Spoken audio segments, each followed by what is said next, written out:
자, 여러분 안녕하십니까, 모토라인입니다.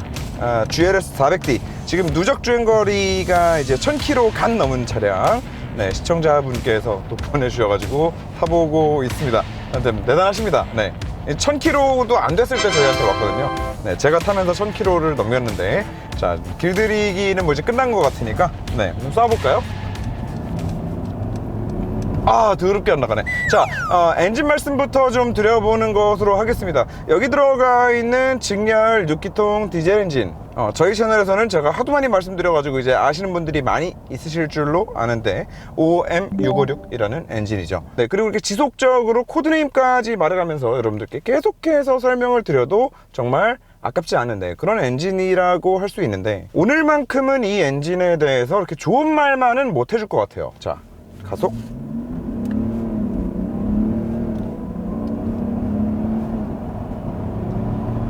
자, 100km.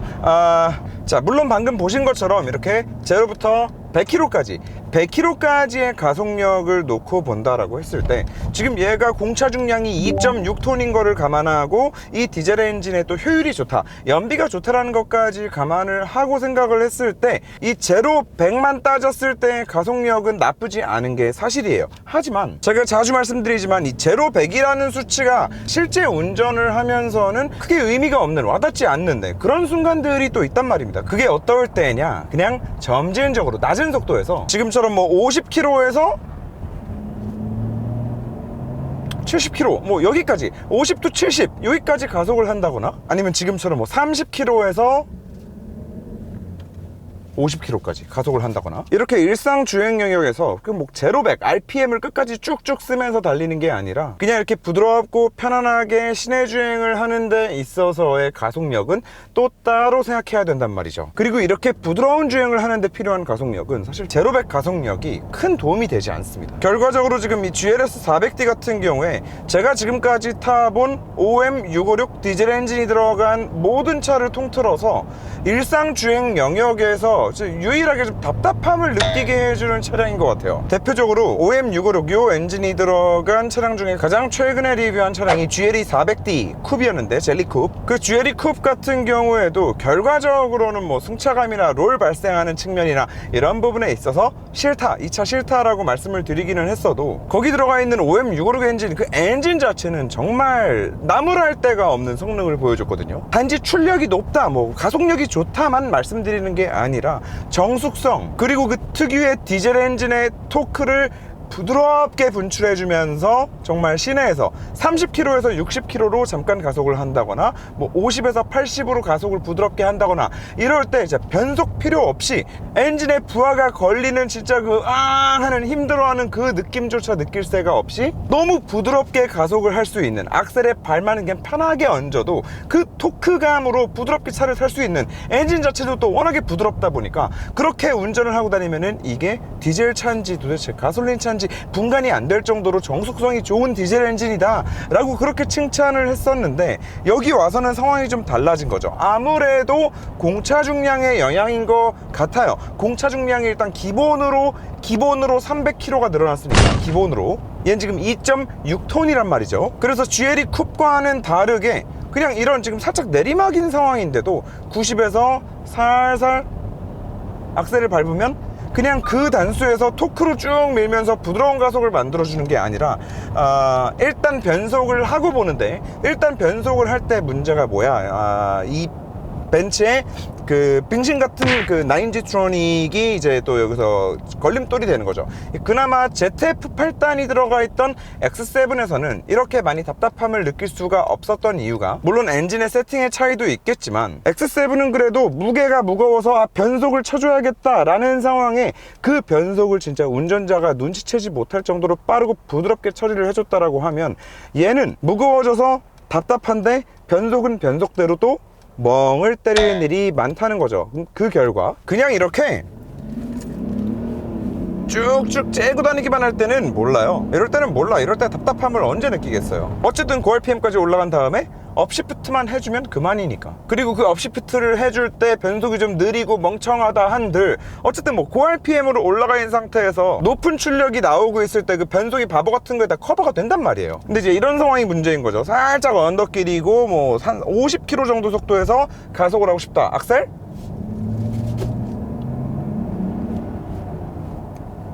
다시 한번 악셀.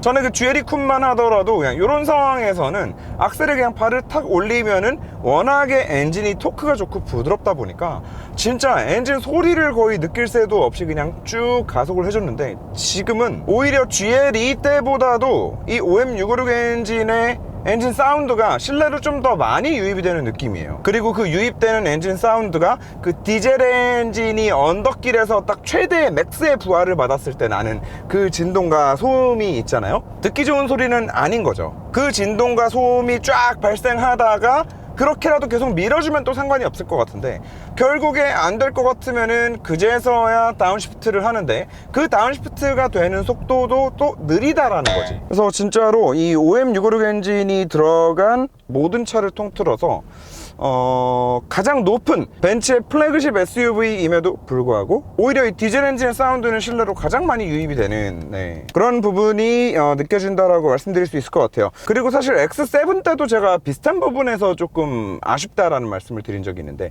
그 디젤 엔진의 사운드가 실내로 너무 많이 들어온다, 뭐 그런 말씀을 드린 적이 있거든요. 그러니까 요 3000cc 6기통 엔진들이 커버할 수 있는, 요 디젤 엔진들이 커버할 수 있는 공차 중량은 한 2.2톤 2.3톤까지가 맥스가 아닐까. 이 엔진이 차를 무거워한다라는 게 좀 많이 느껴진다. 자, 하지만 뭐 이렇게 제가속이 필요한 상황, 일상생활에서의 그 편안한 제가속에 있어서 조금 답답함을 느낀다라는 것 뿐이지, 그 외에 뭐 이제 뭐 출발할 때마다 막 너무 힘이 들다거나 아니면 뭐 고속주행을 하는데 힘이 딸린다거나 그런 부분은 당연히 아니고요. 그리고 이전 GLE 쿱에 비교를 한다라고 했을 때 그 녀석보다는 조금 더 이 디젤 엔진의 사운드가 안으로 많이 들어온다라는 거지. 또 다른 6기통 디젤 엔진들과 비교했을 때 여전히 지금 이 엔진은 OM656 엔진 그 특유의 미친 부드러움과 미친 조용함을 보여주고 있기는 합니다. 다만 이렇게 좀 부하가 걸리는 그런 상황에서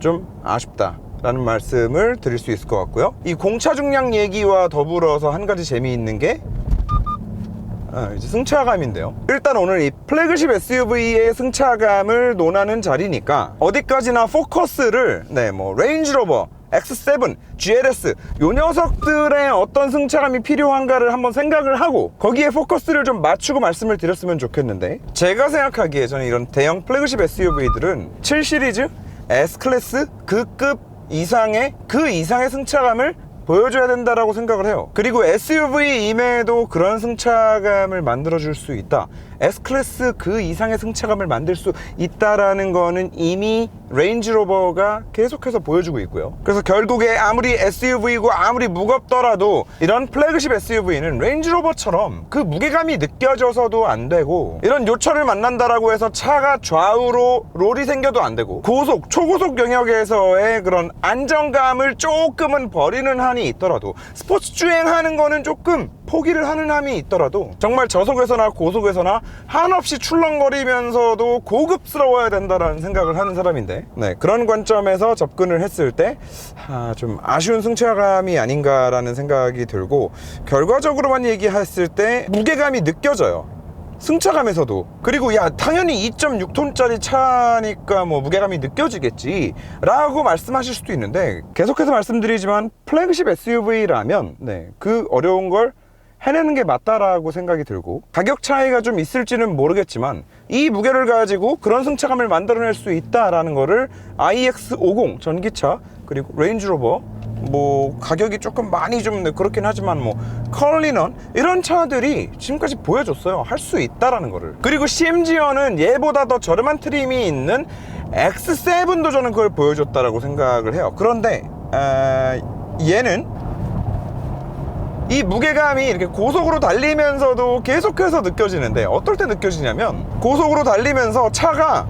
아 지금 왼쪽이 먼저 떨어졌구나 오른쪽이 먼저 떨어졌구나를 운전자가 다 느껴요. 그 말은 무슨 말이냐면 X7이나 레인지로버로 지나갔을 때는 좌우가 살짝 엇박자로 떨어져도 아래서 커버를 쳐줬던 거를 얘는 커버를 못 쳐주고 그게 위로 올라온다는 얘기예요. 위로 올라와서 몸이 흔들린다는 얘기예요. 그리고 몸이 흔들리는 정도까지는 아니더라도 사람이 적어도 좌우로 뒤뚱거린다라는 거를 몸으로 느낀다라는 얘기거든. 그리고 그런 느낌을 좀 고속 범프 구간이 아니더라도 그냥 고속에서 이렇게 차선 변경을 할 때 있죠.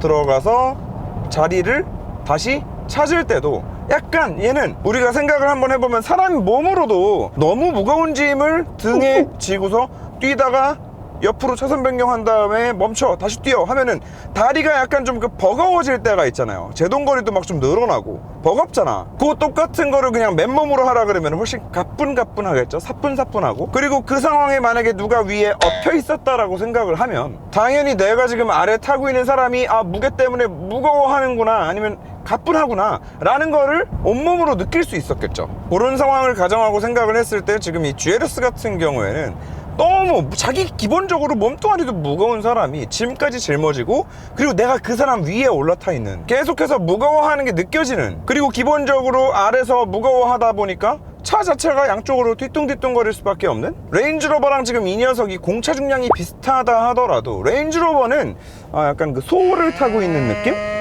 얘는 굳이 그렇게 표현하자면 그 소랑 같은 무게의 돼지를 타고 있는 느낌? 그래서 사실 이 부분은 제가 GL2를 리뷰하면서도 말씀을 드렸던 부분이랑 좀 일맥상통하는 부분도 있어요. 그리고 한 가지 오해하시면 안 되는 거는 GL2 같은 경우에도 그 E 액티브 바디 컨트롤 E ABC가 탑재된 녀석 같은 경우에는 이제 해당이 없던 얘기인데 그냥 노멀 에어 서스펜션만 들어가 있던 녀석에 국한해서 좀 말씀을 드린다면 GL2 같은 경우도 이전 모델에 비해서 에어 서스펜션이 적용되면서 고급진 승차감을 함께 만들어주는 이 부분이 진짜 이 패밀리 SUV로서 너무 살만한 차가 된 것 같다 라고 말씀을 드렸지만 동시에 말씀드렸던 부분이 진짜 이 코너를 들어갈 때 코너를 나올 때 코너를 감는 도중에 모두 다 얘가 좀 힘들어한다, 좀 무게가 느껴진다 라는 말씀을 드린 적이 있거든요. 근데 이제 살짝 기대를 한 부분이 사실 있죠. GLS니까 그래도 좀 낫지 않겠나 라고 이제 기대를 한 부분이 있었으나 사실 지금 그냥 느껴지는 걸로는 그 GLE에 들어가는 그냥 완벽하게 동일한 에어 서스펜션이 그냥 그대로 들어가 있는 게 아닌가 싶을 정도로 그 GLE에서 느껴지던 무거워서 막 부담스러운 막 그 느낌, 그 느낌의 이 무게가 더 늘어난 것만큼 더 부담스러운 느낌이 든다. 방지턱은 그나마 난 것 같고요. 좀 이렇게 높은 방지턱을 올라갔다 내려왔다 하는 건 어차피 이 두 발이 동시에 떴다 동시에 떨어지잖아요. 이런 구간에서는 그래도 이 무게를 생각하면은 와 승차감 좋다 라는 말이 나올 수 있는데 이렇게 좌우가 계속 엇박으로 치는데 이 구간들이 좀 문제가 있는 게 아닌가. 이 그 X7 같은 경우에는 얘랑 공차 중량이 사실 큰 차이가 안 나거든요. 조금 더 가볍기는 하지만 그래도 X7도 2.5톤이 넘어가는데 X7에서는 이렇게 이제 무게가 너무 무거워서 부담스럽다라는 거동을 차가 보여주지 않았었는데 그거는 참 다시 한번 생각을 해봐도 X7이 정말 세팅을 잘하는 건가, BM이 확실히 SUV의 그런 승차감 세팅을 잘하나. X5도 많은 분들이 알고 계시다시피 진짜 그 덩치와 무게를 잊게 만들어주는 고급지고 편안한 승차감을 만들어주잖아요. 그게 X7에서도 좀 보였었는데 GLS는 역시나 GL2처럼 이 무게가 좀 많이 부담스러운 그런 느낌이 운전하면서 계속 들고 결국에는 이게 좋은 느낌은 아닌 거죠. 이게 결국에는 불쾌한 느낌으로 운전자한테 다가올 수밖에 없을 거기 때문에 가속력에 있어서나 이 승차감에 있어서나 결국에는 이 차의 무게가 이 차의 가장 큰 아킬레스건이 아닌가 라는 생각이 계속해서 들고요. 그리고 지금 이 차에 아쉽게도 이 긴 차에 전장이 5.2m가 넘는 차에 그리고 가격도 1.4억이나 하는 차에 후륜조향이 빠져서 들어왔는데 후륜조향이 있고 없고에 따라서 요 승차감의 차이가 뭐 달라질 것 같지는 않아요. 그래서 GLS 580을 고려 중이신 분들 때문에도 미리 좀 말씀을 드리자면 후륜조향 때문에 요 승차감이 달라질 것 같지는 않고 요 승차감을 잡기 위해서는 어디까지나 GLE 때도 말씀드렸던 이 액티브 바디 컨트롤이 들어간 녀석을 타면 많이 잡히겠죠. 당연히 많이 잡히겠죠. 걔는 애초에 노면을 읽으면서 네 바퀴의 높이를 실시간으로 조절을 하는 애가 들어가 있으니까. 원래는 이 ABC가 GLE도 마찬가지고 GLS도 마찬가지고, 그 전에 GLE 때 이 액티브 바디 들어간 차 이제 차선 변경하면서 바운스 하면서 네, 들어가는 거 보여드렸었잖아요. 네. 그게 원래 이제 이 액티브 바디가 들어가면은 그 추가 기능이 생기는 거예요. 근데 그게 그 바운스를 목적으로 들어간 옵션은 당연히 아니고요. 지금 얘도 그렇고 GLE도 그렇고 어쨌든 SUV잖아요. 그러면 이제 그 사막 같은 데 들어가서 모래 같은 데 차가 파묻혔을 때 네 바퀴가 다 파묻혀 버리고 나면은 2륜이고 4륜이고 뭐고 뭐 필요가 없거든. 그냥 끝나거든. 그래서 그때 서스펜션으로 차를 위아래로 점프 시켜서 네 바퀴가 동시에 다 처박힌 상황에서 차를 탈출시키기 위해서 네, 그때 사용하는 옵션인데, 그렇게까지 차를 실시간으로 들었다 놨다를 할 수 있을 정도로 이 액티브 바디 컨트롤이 들어가면 앞에 노면 읽어서 아예 이 롤 자체를 없애버릴 수 있기 때문에, 어쩌면 벤츠가 GLS는 완전 상급, 마이바흐의 이 ABC도 또 들어갈 테니까 그 완전 상급 말고는 요 아래급들은 그냥 좀 이제 승차감을 그냥 대충 그냥 포기하고 만든 게 아닌가라는 생각이 좀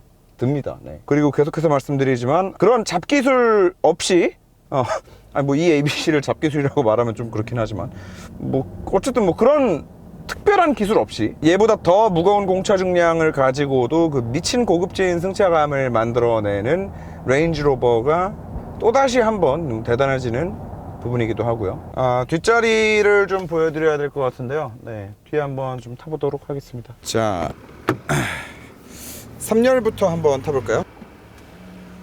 오케이. 2열 등받이에 있는 버튼을 누르면 원터치로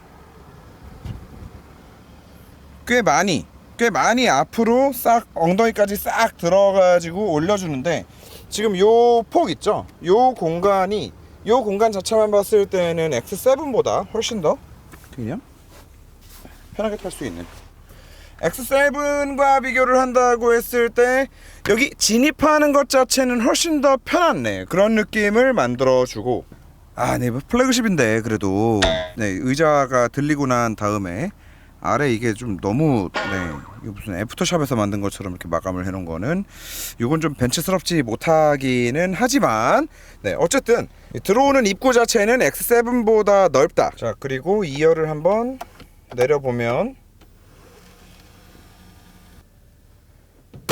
좀 무섭다 이거. 자, 요 상태인데 요 상태에서 지금 앞을 봤을 때 아무리 제가 앉았다라고는 하지만 지금 1열에 운전석 조수석의 공간을 지금 만들어 놓은 상태에서도 2열에 또 공간을 이 정도나 지금 확보를 하고도 3열에 와서도 지금 이 정도 공간감을 보여주는 거는, 제가 X7 같은 경우에는 말씀을 드렸지만 그건 이제 성인이 타는 자리는 아니다라고 말씀을 드렸었거든요. 근데 요거는 GLS는 3열에 그래도 성인이 탈만하다. 단지 레그룸뿐만 아니라 이 시트 높이 자체가, 요 시트의 바닥에서부터 시트의 높이 자체가 또 훨씬 더 높아요. 그래서 아무래도 다리가 좀 지지가 훨씬 더 좀 잘 되는 그런 부분이 있는 것 같고, 3열까지 다 피고 나서도 트렁크 공간도 꽤 넉넉하고요. 3열까지 다 폈는데 트렁크 이 정도면은 뭐 굉장히 훌륭한 거지. 그리고 만약에 3열에 탄 사람이 다시 밖으로 나가고 싶다 라고 하면은 여기 버튼으로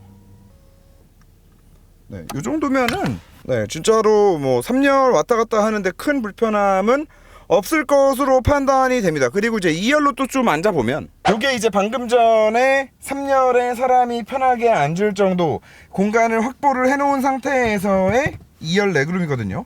일단 지금 이 상태에서도 지금 충분하고, 그리고 이게 지금 GLE보다는 확실히 뒤쪽 공간이 많이 넓은 게 3열을 떠나서도 지금 여기 보시면은 여러분 1열을 저희가 마이크 여기 걸어 놓는다고 1열을 가장 뒤로 민 거거든요. 가장 뒤로 1열을 저희 공간 보세요. 지금 1열을 가장 뒤로 밀어 놓은 상태에서의 2열이에요. 물론 얘는 지금 2열도 가장 뒤로 밀어 놓은 거긴 한데 1열을 가장 뒤로 밀어도 2열 공간이 그냥 나름 넉넉한 공간이 나오는. 아무튼 이게 GL2보다는 네, 훨씬 더 2열뿐만 아니라 3열까지도 좀 쾌적한 공간을 만들어내고 있다. 그리고 3열만 놓고 비교를 했을 때는 X7에 비해서 훨씬 더 쾌적한 3열 환경을 가지고 있다 라고 말씀을 드릴 수 있을 것 같고, 다만 한 가지 아쉬운 거는 2열의 리클라이닝 각도예요. 이게 지금 제일 뒤로 간 거야. 이게 제일 뒤로 간 거예요. 여기서 더 앞으로 세울 수는 있어요. 더 앞으로 세우면은 이렇게 되는데, 이걸 누가 앉으라고 이걸 이건 각도 세팅이 좀 잘못된 거 아닌가? 아무튼 2열 리클라이닝 기능이 있기는 한데 이게 제일 놓은 거예요. 이거는 그냥 GLE 스탠다드 시트도 등받이 각도가 이 정도는 됐을 것 같아요. 그러니까 그 이상으로 더 넘어가지는 않는다. 근데 이왕 리클라이닝이 되는 거 3열에 사람이 앉지 않을 상황이 사실 더 많을 텐데, 그럴 때 2열을 조금 더 편하게 이동할 수 있게 만들어줬더라면 어땠을 거라는 아쉬움이 좀 남고요. 근데 뭔 놈의 2열 송풍구가 여기 하나, 둘, 셋, 넷, 다섯, 여섯. 2열의 송풍구가 6개. 뒤에 또 있네. 네, 뭐 GLS 이런 차량입니다. 굳이 따지자면 X7이 더 좋은 가성비를 가지고 있지 않았나라는 생각이 들어요. 여러 가지로. 자, 그렇지만 또 이 GLS에는 이 SUV의 S클래스 버전이다라는 또 그 수식어가 있고, 전에도 말씀드렸지만 요 삼각 디자인 있잖아요. 삼각 디자인. 이 삼각 디자인은 이번에 진짜 이 SUV를 위한 디자인이 아니었나.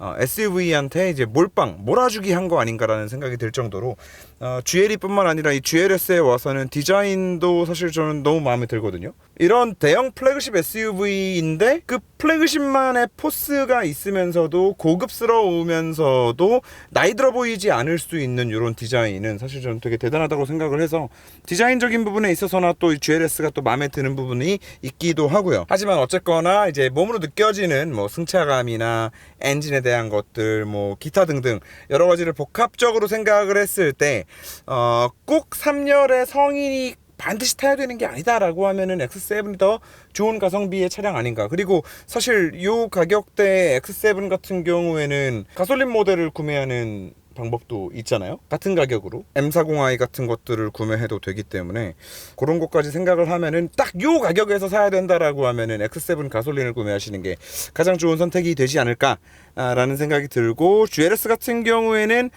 이 ABC가 들어간 모델까지 좀 타보고 다시 한번 말씀을 드려야 되겠지만, 아예 상급으로 좀 올라가서 레인지로버와 경쟁을 한다라고 하면은 어떨지 모르겠지만, 요 아래 지금 요 가격대에서는 큰 메리트를 느끼진 못하겠습니다. 많이 기대했던 차량인데 살짝 아쉽네요. 차주분이 이 차 많이 까면 나 모두의 리뷰 출연할 거다 이렇게 말씀을 하셨었는데 조금 차주분이 좀 무섭기는 하지만 아무튼 뭐 저는 뭐 그렇게 느껴지고 있네요. 네. 근데 진짜 역시나 이 대형 플래그십 SUV는 레인지로버가 최고다. 자, 오늘도 역시나 레인지로버나 칭찬하다가 오늘 또 뭐 욕이나 많이 먹겠지 뭐 또. 여러분 시청해주셔서 감사합니다. 요즘에 모두의 리뷰 많이 사랑해주셔서 너무 감사드리고, 요 GLS 차주분의 모두의 리뷰도 많이 사랑해주시고, 저희 또 요즘에 속초TV 많이 사랑해주시고, 다음 주에 또 재밌는 차량으로 찾아뵐게요. XC40이 되지 않을까요? 네, 안녕.